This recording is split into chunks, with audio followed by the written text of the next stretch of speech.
Mira, ¿querés deprimirte? A ver. Esta es la inflación por presidente. Sí. Esta es la inflación por presidente. Estuvimos haciendo un repaso. Y esto te demuestra esta cuestión de que esto que dijo alguien alguna vez en Argentina, un poquitito de inflación no hace mal. Sí. Fíjate, Míralo. Dejamos un poquitito y mira cómo crece rápido. Sí, igual lo mal que hace. Y lo mal que 84% hace. cuando asume... Esto es 1991. No, bueno, asume en el 89. Asumen el 89.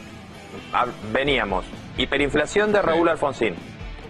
Primer plan de Carlos Menem. Segunda hiperinflación con Carlos Menem. 1991 acumulaba una inflación del 84%. Y acá llega Domingo Cavallo y el plan de convertibilidad. Sí. 1999 termina con un promedio de una inflación, Francia, Estados Unidos, Gran Bretaña, 1,1%. Más bajo todavía. 2001. Seguimos en el sistema de convertibilidad. El señor que sigue después hizo campaña en esta presidencial diciendo que hay que salir de la convertibilidad. Vamos a recordar algo, la Argentina en la última etapa de la convertibilidad de Carlos Menem entra en una caída económica importante. No se termina de recuperar el efecto tequila, empieza de a poco la economía a marchar, empieza a crecer, vienen las elecciones y entrega el mandato. De la Rúa recibe con la economía empezando otra vez a crecer, pero estaba machinea. Y prometiendo que no iba a salir de la convertibilidad. A diferencia de lo que decía el otro candidato, que era Eduardo Duhalde, que decía hay que salir porque esto es un suncho que está apretando al país, que está destruyendo la producción. Bueno, ese año tuviste deflación. En el 2000, ese año no, cuando 2 años después, 2001 tuviste deflación. Pero porque cuando asume además, empieza el plan machinea y la frena de golpe. Y la frena de golpe, recordemos. 19 de diciembre de 1999 el gobierno anuncia el plan que de alguna manera muchos consideran fue el que mató el programa económico de la Rúa antes de nacer, que es el recorte de jubilaciones y que termina con la salida de un ministro de Economía, el cambio por el ajuste que se venía planteando, cuando Ricardo López Buffi plantea un ajuste que hoy parecería de jardín de infantes frente a lo que está pasando. Yo no me acuerdo de cuánto era, pero claro, lo comparás con lo de hoy y no era nada. A las universidades, ¿te acordás que fue? El centro fue bajar 15% del presupuesto de las universidades. Un chiste comparado a ahora. Los mismos radicales lo terminan sacando. Exactamente, los mismos radicales. En un viaje, toda la decisión se toma en un viaje en avión entre Chile y Buenos Aires en una asamblea del Banco Interamericano de Desarrollo que había en Chile en ese momento. 2002.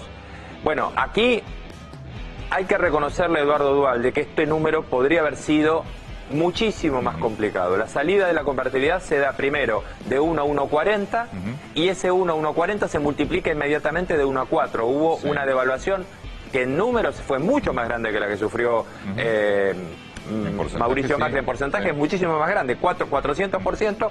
La inflación termina cerrando en el 2002 en 40,9. El peor año, pero insistimos, podría haber sido mucho peor esto. ¿Qué tuvo a favor el gobierno de Eduardo Duhalde? Una restricción fiscal muy fuerte. Se bajó el gasto y se cortó, se cerró la Secretaría de Hacienda, cerró el gasto de una manera importante. No se paga la deuda externa. No, se congeló todo. Acá viene el discurso de, claro, no se paga deuda, esto se consigue además sin pagar un peso al exterior.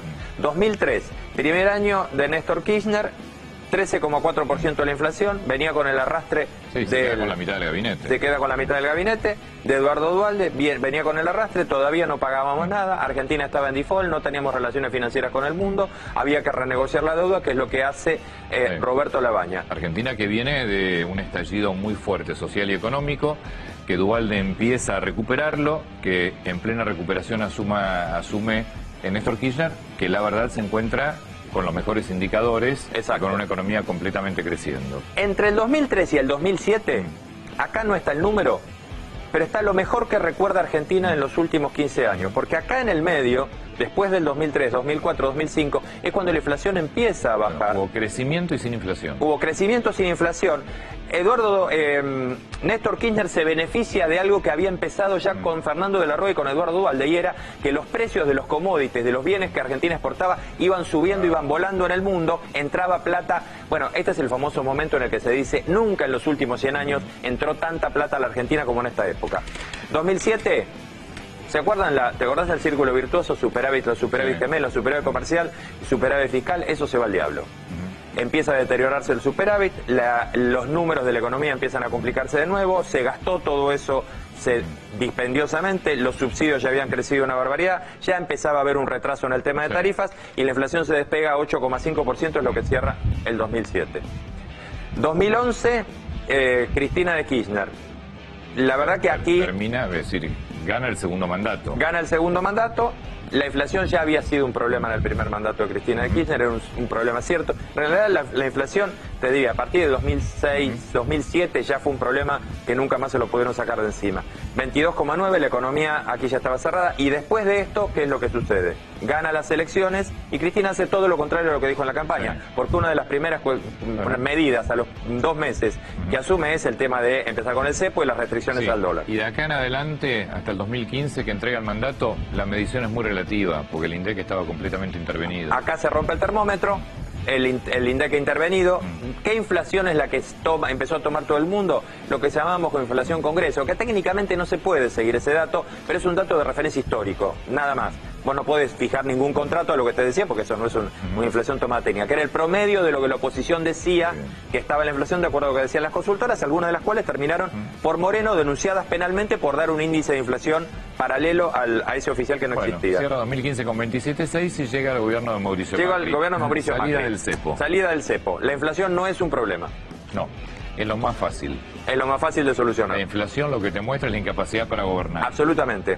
36,2%, la inflación baja realmente, empieza a bajar el primer año, se ubica en cercano a los 25 puntos, 24,8, al final del primer mandato empezamos a creer que el sistema funcionaba y llegamos después de ese 2017... En 2017 la inflación baja a 24, 25, 24,8. ¿no? Sí. Y ahí es donde tenemos la ilusión de que todo andaba y llegamos al 2018 y en mayo del 2018, en realidad, en diciembre del 2017 se produce la foto en la que todo el mercado financiero, de afuera y de adentro, empieza a dudar de cuáles eran las verdaderas intenciones con la economía. Y en el 2018, en mayo, dijeron, muchachos, si quieren seguir pidiendo plata sale más caro. Estamos a octubre, faltan 2 meses acá. Acá estamos 39,5 octubre, nos falta computar noviembre y diciembre.